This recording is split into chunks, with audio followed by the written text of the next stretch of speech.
Aj vy doma už roky prekračujete starý počítač alebo máte šuflík plný starých telefónov a neviete, čo s nimi. Tak vám teraz ukážeme, ako sa pohodlne môžete zbaviť nielen týchto vecí, ale najmä osobných dát v nich uložených. Počítačová technika stále napreduje a aj my chceme mať doma stále novšie a novšie modely. Ako sa ale správne zbaviť tých starých? Existujú zberné miesta, kam tieto staré elektronické zariadenia môžem odniesť. Tak sa ale zbavíte len zariadenia, no vaše osobné dáta či dokumenty v ňom môžu ostať. Tie dáta sa možno iba pre mňa ako používateľa zdajú, že tam naozaj nie sú, že sú vymazané, ale v skutočnosti na tom pevnom disku, na tom zariadení sú stále uložené. Ak teda napríklad váš notebook obsahuje naozaj citlivé informácie, mali by ste pevný disk najskôr sformátovať a následne ešte niekoľkokrát prepísať inými dátami.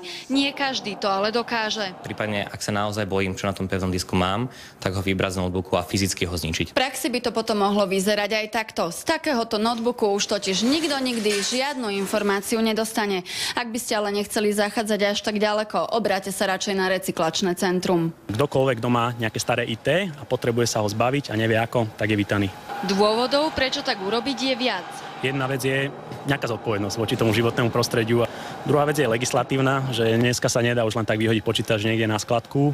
A tretia vec je, čo si myslíme najdôležitejšia, nejaká bezpečnosť tých dát. Na rozdiel od firiem bežných ľudí takáto služba nič nestojí a okrem toho, že dostanú potvrdenie o bezpečnom odstránení dát, môžu tu nájsť aj iné, už recyklované zariadenia za zlomkové ceny.